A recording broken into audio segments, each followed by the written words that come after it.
सरते शेवटी सगळ्यात महत्त्वाचं असतं ते ॲसिडिटीचं दीर्घकालीन व्यवस्थापन. रोजची औषधं, आयुष्यभराची सवय आणि ॲसिडिटीला लाईफस्टाईलनी कंट्रोल करणं.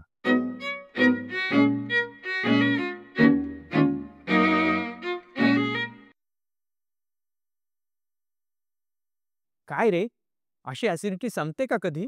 हो, संपू शकते.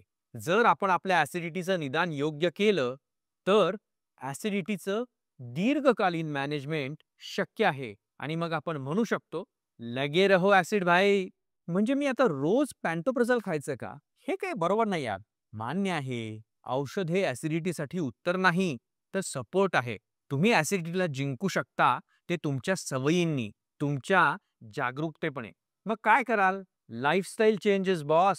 वेळच्या वेळी खाणं. एका वेळेला पोटभर न खाता पोट अर्धच भरेल म्हणजे जेवल्यानंतर पुन्हा जेवता येईल इतकंच खाणं.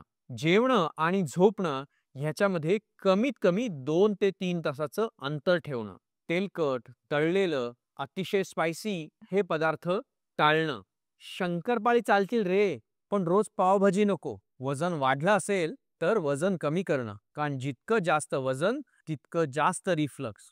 स्मोकिंग, अल्कोहोल ह्याला कायमचा रामराम करणं आणि त्यासोबत गरज पडेल तसं लॉंग टर्म अँटासिड्सचं औषधांचं नियोजन करणं. कधी कधी ही औषधं लक्षणं थांबल्यावर आपण थांबवूही शकतो. त्यामुळे कुठलाही गोंधळ नको. डॉक्टर म्हणेल तसे त्याच्या सल्ल्याने उपचार घेणं म्हणजेच long term management of acidity. Long term ॲसिडिटीमुळे काही पेशंट्समध्ये बॅरेट्स इसोफेगस सारखे बदल होऊ शकतात. म्हणून काही लोकांना रेग्युलर एंडोस्कोपी लागू शकते, जशी की वर्षातनं एकदा नियमित एंडोस्कोपी करण्याची गरज भासू शकते. कारण prevention is better than progression.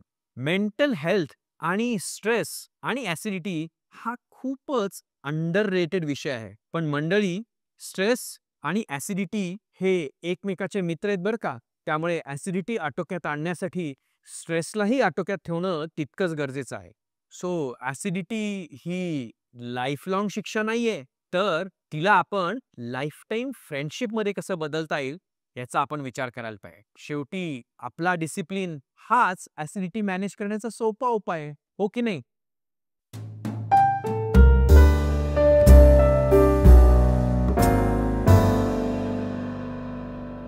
आजचा व्हिडिओ पाहिल्याबद्दल धन्यवाद. तुमच्याकडे काही प्रश्न असतील तर कमेंटमध्ये नक्की विचारा. तुम्हाला हा व्हिडिओ आवडला असेल, उपयोगी वाटला असेल तर नक्की लाईक करा, शेअर करा आणि सबस्क्राईब करा.